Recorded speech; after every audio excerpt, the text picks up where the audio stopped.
Após o primeiro turno das eleições brasileiras, líderes de alguns países da América Latina declararam seu apoio a Lula. Entre eles estava o presidente socialista da Argentina, Alberto Fernandes, que postou em suas redes uma mensagem felicitando Lula, a quem ele se referiu como um querido amigo em sua mensagem. O ex-guerrilheiro e presidente recém-eleito da Colômbia, Gustavo Petro, também demonstrou seu apoio a Lula neste primeiro mandato, assim como o presidente mexicano Andrés López Obrador. No entanto, uma das felicitações que mais tem chamado a atenção do público é a carta enviada do ditador da Nicarágua, Daniel Ortega, para Lula. Isso por conta dos casos de perseguição religiosa que o governo da Nicarágua tem executado, como o fechamento de emissoras católicas de rádio e até mesmo a prisão de membros da igreja como padres e bispos. Para entender melhor os laços entre o candidato Lula da Silva e desses regimes e o que é o Foro de São Paulo, eu conversei com o especialista Paulo Henrique Araújo, diretor do canal PH Vox, que recentemente lançou seu novo livro, O Mínimo sobre o Foro de São Paulo. Bom, primeiramente, Paulo, obrigada por conversar com a NTD. Você acaba de publicar um livro chamado O Mínimo sobre o Foro de São Paulo. E parte do público brasileiro ouviu falar dessa organização de forma satírica ou mesmo como se fosse algo inventado. E outra parte do público nunca nem ouviu falar dela. Então, conta para o nosso público o que é o Foro de São Paulo e por que essa organização é tão importante. Muito obrigado, Emanuele, obrigado pelo convite. Olha, realmente, o Foro de São Paulo, ele passa por várias fases ao longo dos anos, desde teoria da conspiração até algo que existe de fato, e nos últimos tempos ele é desacreditado como algo que não é relevante. Agora, o que nós temos aí para tratar sobre o Foro de São Paulo em si é o que ele é. O Foro de São Paulo ele é uma organização que reúne diversos grupos, e quando eu falo grupos, eu estou falando de grupos guerrilheiros, grupos ligados a narcotráfico, grupos ligados a sequestros, grupos como as Farc, como o ELN, entre outros. Também congrega aquilo que é chamado de o braço legal, que são vários partidos políticos. Principalmente aqui no Brasil nós temos alguns, como o PDT, o PT, o PCdoB, e anteriormente nós tínhamos também o PSB, que hoje é o partido aí que está na chapa com o PT e o Geraldo Alckmin, o vice do PSB, na candidatura do Luiz Inácio Lula da Silva no PT. Só para a gente ter assim, uma noção. E o Foro de São Paulo, ele vem atuando há mais de 30 anos, já são 31 anos, na América Latina, e isso levou à tomada do poder, seja por vias legais, por eleições, por influência, por tráfico de influência, e que envolve diversos casos também de corrupção, entre outros. Então hoje nós temos, na América Latina, membros do Foro de São Paulo que estão no poder em seus países, como Gabriel Boric no Chile, Pedro Castillo no Peru, nós temos Gustavo Petro na Colômbia, Nicolás Maduro na Venezuela, temos Daniel Ortega também na Nicarágua, além da dupla Alberto Fernandes e Cristina Kirchner na Argentina e a dupla Evo Morales e Luiz Arce na Bolívia também. Paulo, recentemente você participou como especialista em Foro de São Paulo do documentário da NTD As Eleições do Fim do Mundo. No documentário, a gente entra em detalhes sobre a influência do Foro de São Paulo nas eleições atuais. Então conta pra gente, que importância você acredita que as eleições brasileiras têm para o Foro de São Paulo? E você vê também a atuação do Foro em eleições de outros países da América Latina? Olha, Emanuele, essa é uma pergunta muito interessante, porque muitas vezes as pessoas acreditam que o Foro de São Paulo ele age somente pela via ilegal, como por exemplo fraudes eleitorais, que é um tema que está muito em alta no Brasil e em todo o mundo nos últimos anos, principalmente as dúvidas que ocorreram nos Estados Unidos em 2020. Só que dos pontos que eu procuro trazer no livro é justamente isso, como o Foro de São Paulo ele vai agindo no dia a dia. E ele sim tem um papel muito importante em conduzir a sociedade, em conduzir os anseios da sociedade, ou até mesmo criar crises artificiais em vários países para que isso tenha influência dentro do contexto político, partidário, eleitoral de cada um deles. Eu posso dar 2 exemplos aqui que são muito recentes para nós brasileiros. O primeiro deles é no Chile, O Chile, ele foi vítima de ações ligadas a agentes do Foro de São Paulo, isso não sou eu que estou dizendo, isso está textualmente dito por Nicolás Maduro e Diosdado Cabejo, né? Que o Maduro, né? Maduro, ele é o presidente da Venezuela e Diosdado Cabejo, que é o presidente da Assembleia Constituinte venezuelana, os dois cargos mais poderosos. E eles assumem a responsabilidade de todas as crises que ocorriam em 2019 na América Latina. No Chile, foi levado a uma destruição total de várias cidades. Nós tivemos igrejas queimadas, metrôs queimados, morte de pessoas, perseguições a diversos grupos, e isso resultou na negociação de uma nova constituinte para o Chile. E nós vimos, acabou de ser rejeitada a constituinte que era apoiada pelo Foro de São Paulo. O próprio Evo Morales, há poucas semanas da votação da constituinte, ele esteve num evento com Gabriel Boric pessoalmente e perguntou: vamos ganhar? Isso passa o senso de unidade que existe entre os agentes do Foro. Quando Gabriel Boric foi eleito, um dos primeiros líderes do Foro de São Paulo a parabenizá-lo publicamente também foi Nicolás Maduro. Outro exemplo que nós temos, que remete a essa mesma época de 2019, é na Colômbia. Na Colômbia, no Equador e no Chile, foram promovidos vários distúrbios em todos esses países com a intenção de derrubada do governo ou de criar uma instabilidade tamanha que mudasse os rumos políticos.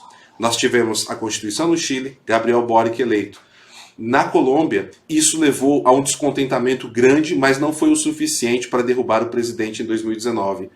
No ano passado, em 2021, nós tivemos, sim, outros distúrbios promovidos pela mesma frente, promovido da mesma forma, e que levou a um nível de insatisfação da população colombiana que abandonou a política em boa parte, o que fez com que o alto número de abstenção na eleição levasse à eleição de Gustavo Petro.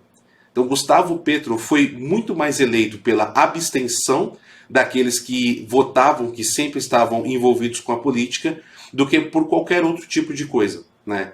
Então aqui a gente tem uma percepção muito boa de como o Foro trabalha. Não necessariamente, como muitos pensam, fraudando a eleição, mas criando o cenário até para desmotivar o cidadão comum a ir votar e assim ter uma tomada do poder. Paulo, no apêndice do seu livro, vocês abordam a questão da perseguição religiosa que vem acontecendo na Nicarágua. E após a largada de Lula no primeiro turno, o ditador da Nicarágua, Daniel Ortega, enviou uma carta de felicitações a Lula, mostrando um possível alinhamento ideológico entre eles. Como isso pode se refletir no Brasil? Olha, Emanuele, o que eu posso dizer é que a gente precisa entender como esse estado de coisas aconteceu. E, infelizmente, parte do clero católico na América Latina, que não representa as ideias da Igreja Católica em sua totalidade, avançou e contribuiu de maneira decisiva para que não somente o Foro de São Paulo fosse criado, mas que todos os seus agentes locais tivessem força política.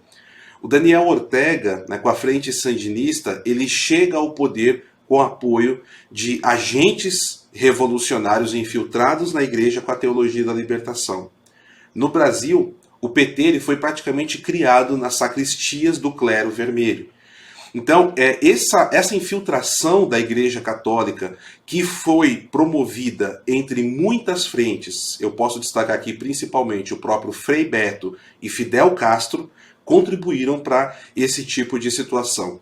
O que acontece nesse momento é que muitos religiosos sentem-se enganados com aquilo que fora prometido nos anos 80, nos anos 90 e com a realidade que veio depois, como é característico de todo regime socialista ou comunista que vai sendo implantado em vários países do mundo. A história nos mostra isso.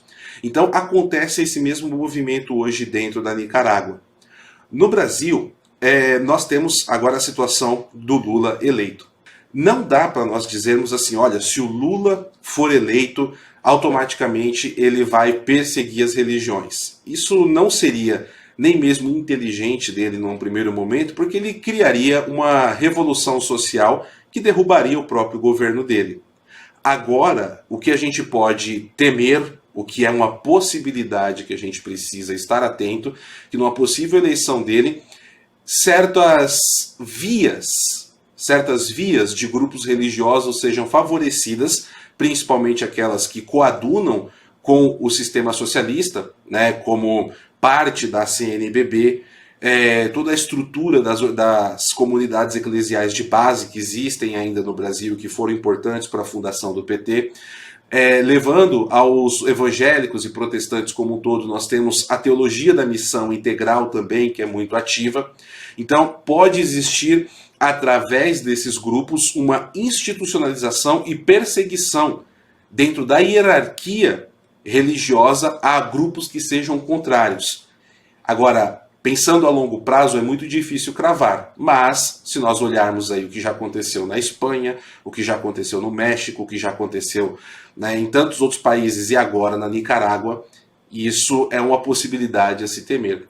Só vale destacar aqui, de maneira muito clara, que o que nós temos que observar?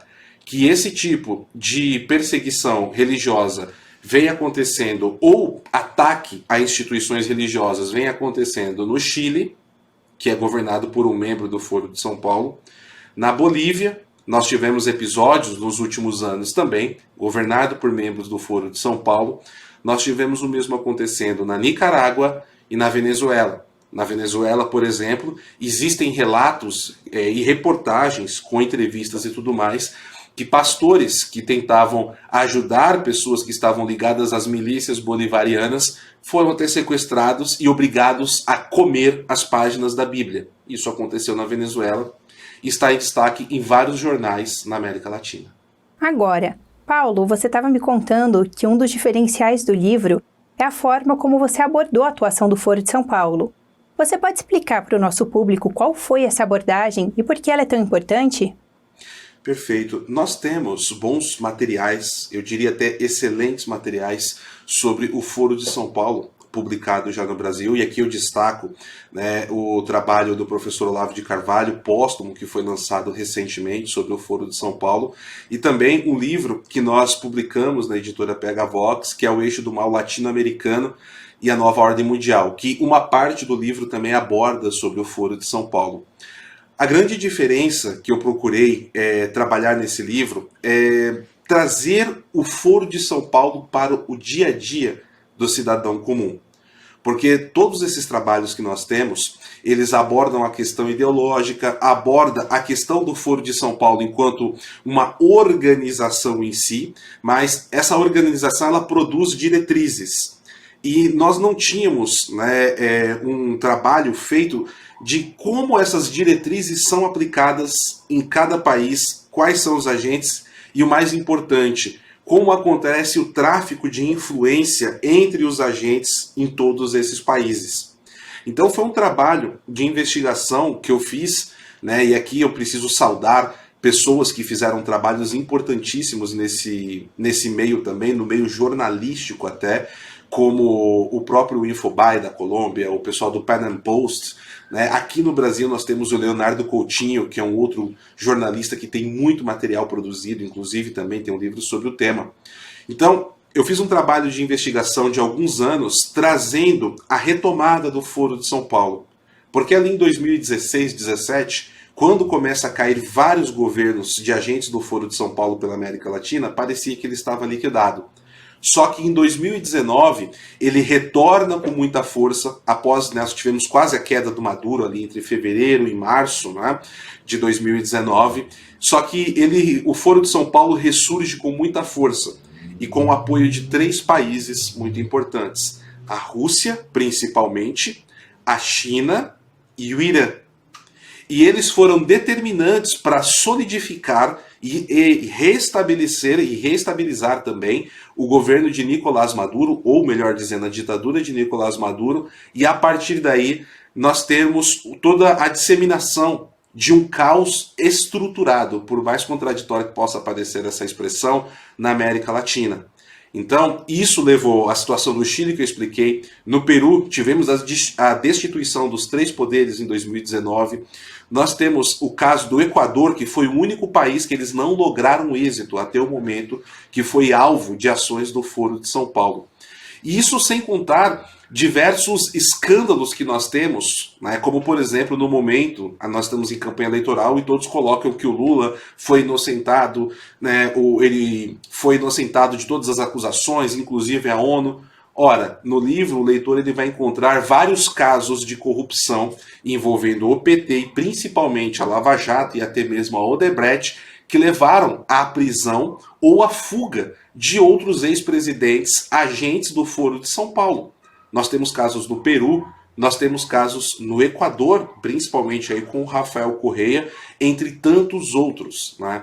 Até mesmo financiamento de grupos guerrilheiros, envolvimento com o narcotráfico, né, com agentes do Foro de São Paulo, e também subsídio de campanhas dentro da Venezuela, tudo feito com esquemas de corrupção e desvio de dinheiro que envolveram aí várias denúncias e delações da Lava Jato.